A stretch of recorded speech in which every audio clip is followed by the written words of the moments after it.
ଏ ଫଳରେ ଦନ୍ତମାନ ଚିହ୍ନ ଅଛି ସେଇଥିପାଇଁ ଏ ଦନ୍ତମୁଦ୍ରା ଚିହ୍ନ ଫଳକୁ ମୁଁ ଭୋଜନ କରିବି ହେଲେ ଆମେ ତ ତୋର ପାଇଁ ଚାକିରି କରି ଫଳ ରଖିଥିଲୁ ପ୍ରଭୁ ଆମେ ସର୍ବଦା ଏ ଅରଣ୍ୟ ମଧ୍ୟରେ ଭ୍ରମଣ କରୁଛୁ ପ୍ରଭୁ କେଉଁ ଫଳ ଖଟା କେଉଁ ଫଳ ପିତା କେଉଁ ଫଳ କଥା ତାହା କେବଳ ଆମେ ହିଁ ଜାଣୁ ତୁ ତ ଜାଣିନୁ ମୁଁ କହୁଥିଲି ମୁଁ କହୁଛି ଭଲ ଫଳ ରଖେ ତୁ କାହିଁ ଅଣ୍ଡା କରୁଥିଲୁ ପ୍ରଭୁ ଅଣ୍ଡା ଖାଉନାହାନ୍ତି ଆମର ଚାକିରି କରି ଦେଇଥିଲୁ ଆଉ ଭଲ ଫଳ ଦଉନା ଖାଉ ତାହେଲେ ପୁଣି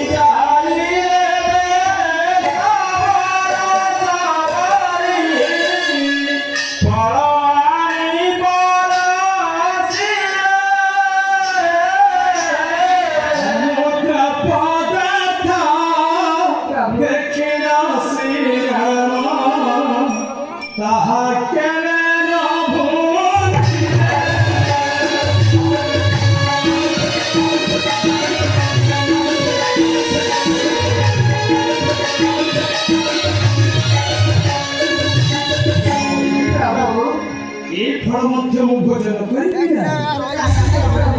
କାହିଁକି ଜାଣ ମୁଁ ସମସ୍ତ କଥା କହିବି ଏ ଫଳ ମୁଁ କାହିଁକି ଭୋଜନ କରିବି ନା ବଲନ୍ତେ ଶ୍ରୀରାମ ଶୁଣରେ ସବାଇ ଚିହ୍ନ ଏଥି ନାହିଁ ବଲନ୍ତେ ଶ୍ରୀରାମ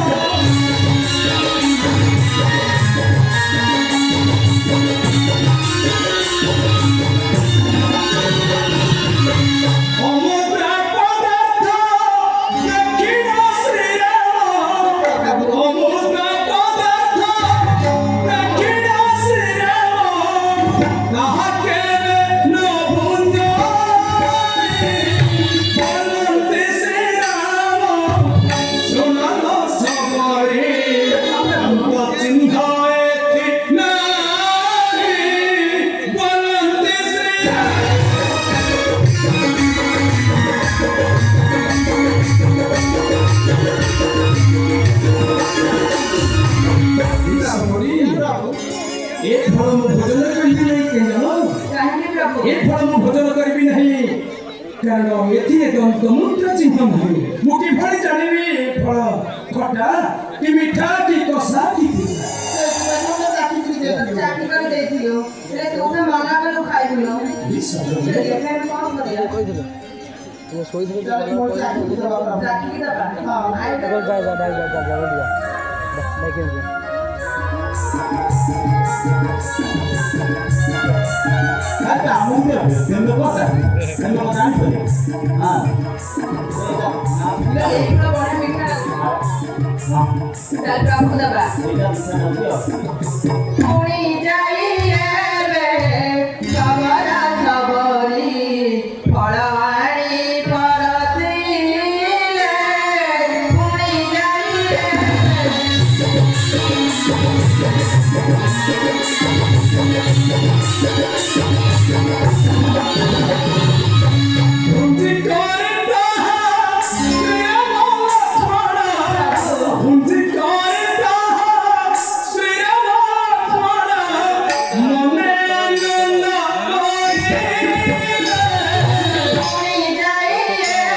अरे वाह तुम्हें माने बनस्थ भक्षण चाखी करे सुस्वादु फल नहीं हमर खेगा निवारण करिथिबारु प्रभु तुम भगवान को मो आशीर्वाद करूची तुम्हारा शरीर सदा सर्वदा सुखमय रहे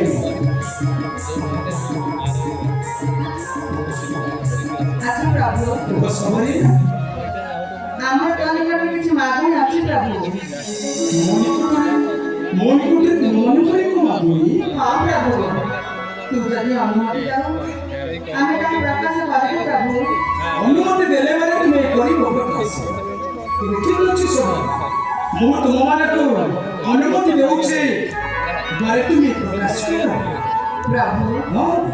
ତୁମେ ଅନେକ ପଥ ପରିଶ୍ରମ କରି ଆସିଲୁ ପ୍ରଭୁ ନିଶ୍ଚୟ ତୋ ପାଦ ନିଶ୍ଚୟ ବ୍ୟର୍ଥ ହେଉଥିବ ସହୋଦରୀ ଆମେ ଚାହୁଁଛୁ ନାଚୁ ନାଚୁ ତୋ ପାଦ ମର୍ତ୍ତନ କରିଦେବୁ ପ୍ରଭୁ ତୁମେ ଇଏ କଣ କହୁଛ ସହୋଦରୀ ହଁ ପ୍ରଭୁ ତୁମେ ଦୁଇ ଭାଇ ଅନେକ ଅରଣ୍ୟ ଭ୍ରମଣ କରି ତୁମର ପଲ୍ଲୀ ନିକଟକୁ ଆସିଛ ସତ କି ତୁମେ ମାନେ ଚାହୁଁଛ ଆମ ଦୁଇ ଭାଇଙ୍କର ପଦ ମଚନ କରିବା ପାଇଁ ହଁ ପ୍ରଭୁ ତୁମେ ଯେତେବେଳେ ଇଚ୍ଛା ପ୍ରକାଶ କରିଛ ଏଥିରେ ମୁଁ କାହିଁକି କୁଣ୍ଠାବୋଧ କରିବି ତୁମମାନଙ୍କୁ ମୁଁ ଅନୁମତି ଦେଉଛି ହଁ ପ୍ରଭୁ ହଁ ସହୋଦରୀ ମୃଗ ଛାଏ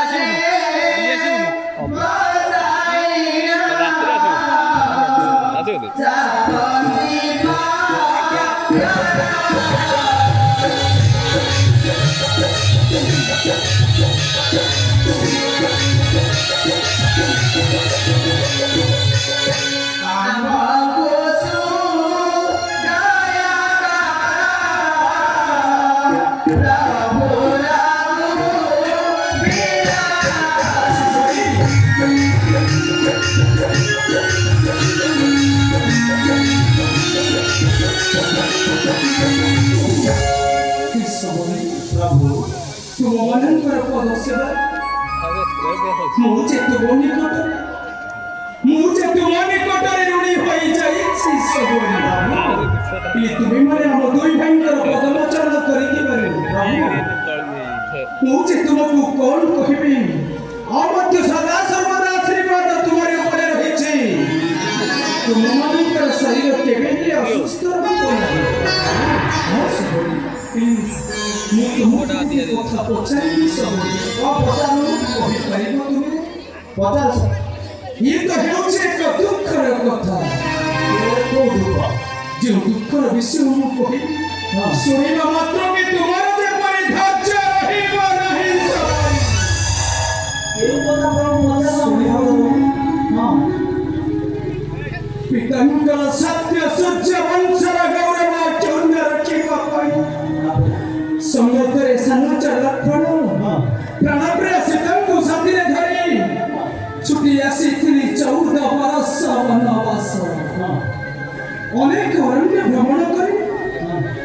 ମୁଁ ଯେ ପଞ୍ଚବଟୀ ଅରଣ୍ୟ ମଧ୍ୟରେ କୁଟୀର ନିର୍ମାଣ କରିଛି ସେହି ସ୍ଥାନରେ ମୋର ପ୍ରାଣପ୍ରିୟ ସୀତାଙ୍କୁ କିଏ ଅପହରଣ କରି ନେଇ ଚାଲିଗଲା ପଥରେ ଆସିଲା ସମୟରେ ପକ୍ଷୀର ଚଟାଇଠାରୁ ସମ୍ବାଦ ପାଇଲ ଲଙ୍କାର ଦୁଷ୍ଟ ରାକ୍ଷସ ରାବଣ ମୋର ପ୍ରାଣପ୍ରିୟ ସୀତାଙ୍କୁ ନେଇଛି ଚରାଇ।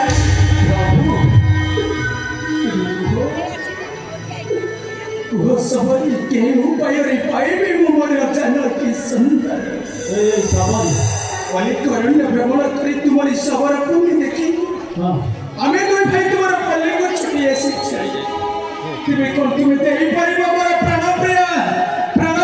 ଘରର ସନ୍ଧାନ ପ୍ରାଣପ୍ରିୟ ଧର୍ମୀ କଣ ତ କଣ ଧର୍ମୀ କଣ ତମେ ଜାଣିଛ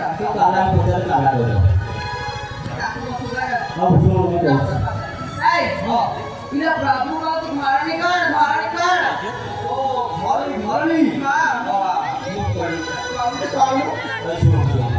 তুই যেমনি মোর ভাবি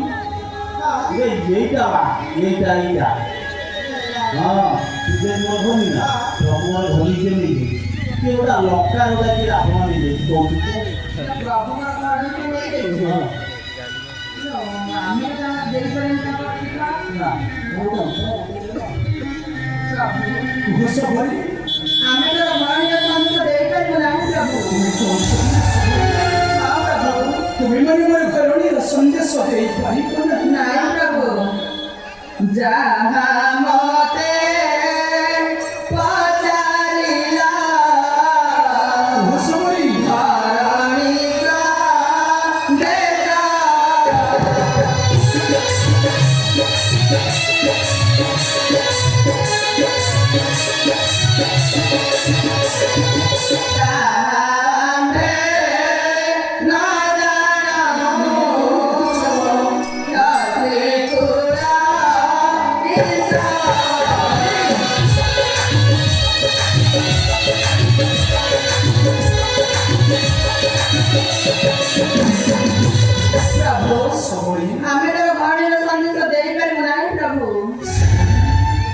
ତାମାନେ ତୁମରି ପଲି ନିକଟରୁ ଶୂନ୍ୟ ହସ୍ତେ ଫେରିଛି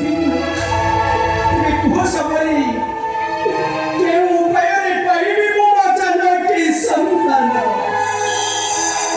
ଆମେ ତ ସବୁବେଳେ ଘର ଭିତରେ ରହିଲୁ ଇଏ ଯାଉଛନ୍ତି ବାହାରେ ବୁଲିବାକୁ କିନ୍ତୁ ଇଏ କ'ଣ କହୁଛନ୍ତି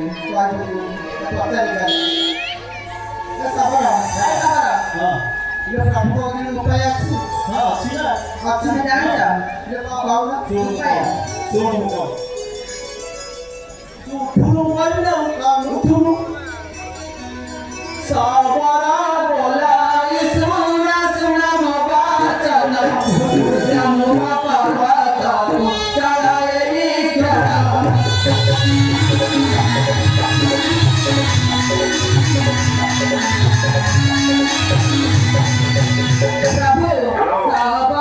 बोलाय सोना सोना मवाचन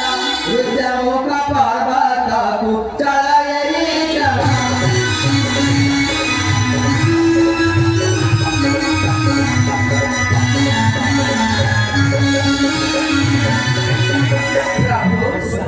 आम्ही सिना तोर घरैर सन्देश ଦେଇପାରିବୁ ନାହିଁ ସେ ତତେ ଏକ ମାର୍ଗ ବତାଇ ଦେବୁ ପ୍ରଭୁ ସବରି ଯେଉଁ ମାର୍ଗ ଦେଇଗଲେ ମାତାଙ୍କର ସନ୍ଧାନ ତୁ ପାଇପାରିବୁ କହିଲ ତୁମେ ଋଷ୍ୟମୁଖ ପର୍ବତକୁ ଗଲେ ସେ ସ୍ଥାନରେ ନିଶ୍ଚୟ ଫେରିପାରିବି ମୋର ଜାନକୀ ସନ୍ଦେଶ ପାଇବୁ ପ୍ରଭୁ କିଏ ଦେବ ମୋର ଜାନକୀ ସେ ଦେବ ଜାଣିଛୁ ପ୍ରଭୁ ସବରି ସୁଗ୍ରୀବାର ସଙ୍ଗତରେ ମୈତ୍ର ହୋଇବୁ ତାହାରି ପ୍ରସାରେ ତୁମି ଭରଣି ପାଇବୁ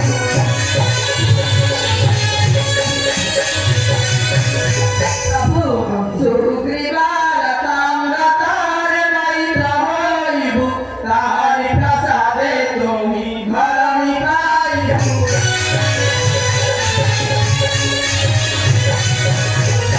प्रभु ସବରି ଋଷ୍ୟମୁଖ ପର୍ବତକୁ ଯା ସେ ସ୍ଥାନରେ ସୁଗ୍ରୀବାର ଅଛି ସବରି ତା ସହିତ ମୈତ୍ରତା ସ୍ଥାପନ କଲେ ସେ ନିଶ୍ଚିତ ଘରଣୀର ସନ୍ଦେଶ ଦେଇପାରିବ ପ୍ରଭୁ କହିବା ମୁତାବକ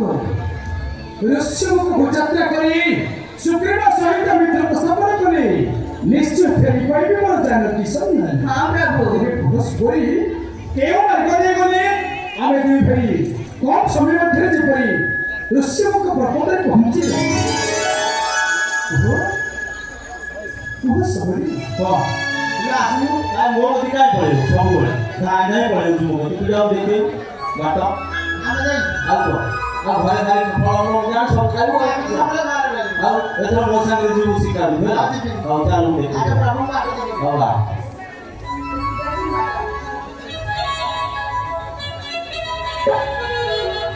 ସବର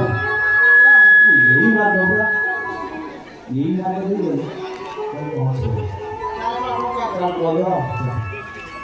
କହିପାରିବ ସବରି କେଉଁ ମାର୍ଗ ଦେଇ ଗଲେ କମ୍ ସମୟ ମଧ୍ୟରେ ଆମେ ଯେପରି ଋଷ୍ୟମୁଖ ପର୍ବତରେ ପହଞ୍ଚି ପାରିବୁ? ହଁ ପ୍ରଭୁ ତାହେଲେ ଆମ କଥା ଶୁଣ ପ୍ରଭୁ ଏହି ମାର୍ଗେ ଚାଲି ତୁମେ ଯାଅ ବେନି ଭାଇ ଏତେ ବୋଲି ବିଚାରୁ ପ୍ରସବରି ଧାର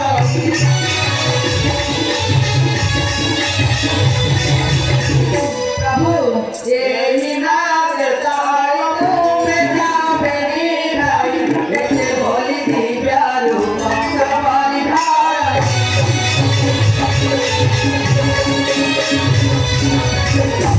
प्रभु तू यही मार्ग देई गले खूब कम समय मध्यरे ଋଷ୍ୟମୁଖ ପର୍ବତରେ ପହଞ୍ଚି ପାରିବୁ ପ୍ରଭୁ ଆମେ ଦୁଇ ଭାଇ ଯେପରି କମ୍ ସମୟ ମଧ୍ୟରେ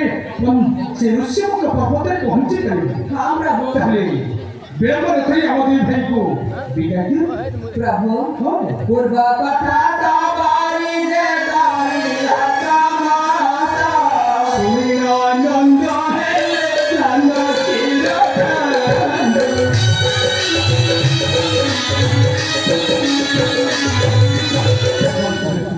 ପ୍ରଭୁ ସତରେ ଆମ କଲିକୁ ଚାଲିଯିବୁ ପ୍ରଭୁ ନିଶ୍ଚୟ ଯଥାଶୀଘ୍ର ତୁମ କହିବା ମୁତାବକ ଯାତ୍ରା କରିବୁ ଆମେ ଦୁଇ ଭାଇ ଋଷ୍ୟମୁଖ ପର୍ବତକୁ ସେହି ସ୍ଥାନକୁ ଯାଇ ସୁଗ୍ରୀବ ସହିତ ମିତ୍ରତା ସ୍ଥାପନ କରି ନିଶ୍ଚୟ ଫେରି ପାଇବେ ମୁଁ ମୋର ଜାନକୀ ସନ୍ଧାନ। ପ୍ରଭୁ ତେଣେ ବିଳମ୍ବ ନ କରି ଆମ ଦୁଇ ବହୁତ ବିଷୟ ପ୍ରଭୁ ତୁ କଣ ସତରେ ଆମ କଲେଜ ଚାଲିଯିବୁ ନିଶ୍ଚୟ ସହୋଦର ହେଲେ ଯିବା ପୂର୍ବରୁ ଏ ଅଭାଗୀଙ୍କ ପ୍ରତି କରୁଣା କରିବୁ ପ୍ରଭୁ ସେ କଥା କୁହ ସବାରୀ କହିବି ପ୍ରଭୁ ହଁ ଏ ମୋ ଶବରଟାକୁ ନା ତା କାନକୁ ଜମା ଶୁଭୁନି ତାକୁ ଯେତେ ଡାକିଲେ ତା କାନକୁ ଜମା ଶୁଭୁନି ପ୍ରଭୁ ତୁମ ସବାରୀକୁ ଯେତେ ଡାକିବା ଶୁଭ ମଧ୍ୟ କର୍ଣ୍ଣକୁ ଶୁଭ ନାହିଁ ଆଉ ପ୍ରଭୁ ଡାକି ଦେଖ ତ ଦେଖିବ ପ୍ରଭୁ ହଁ ଏ ଶବର ଶବର ଦେଖୁଛ ପ୍ରଭୁ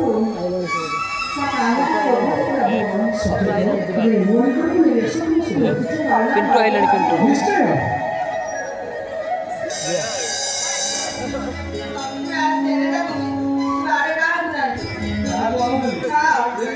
ଚଢେଇ ଯୋଉ ଉଡି ଉଡି ଯାଉଥିଲା ଶିକାର କରିବା ପାଇଁ ମନ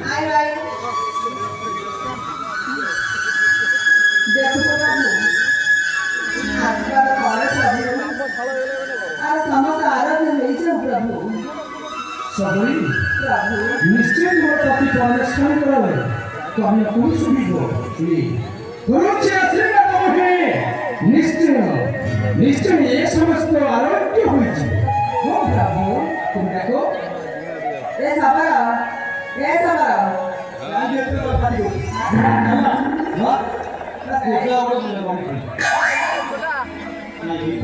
ଭଲ ହେଲା ବୋଧେ ଶିକାର କରିବା ପ୍ରଭୁ ମୁଣ୍ଡିଆ ମାରେ ପ୍ରଭୁ ଆଶୀର୍ବାଦ କଲେ ତ କାନ ଫିଟିଗଲା ମୁଣ୍ଡିଆ ମାରେ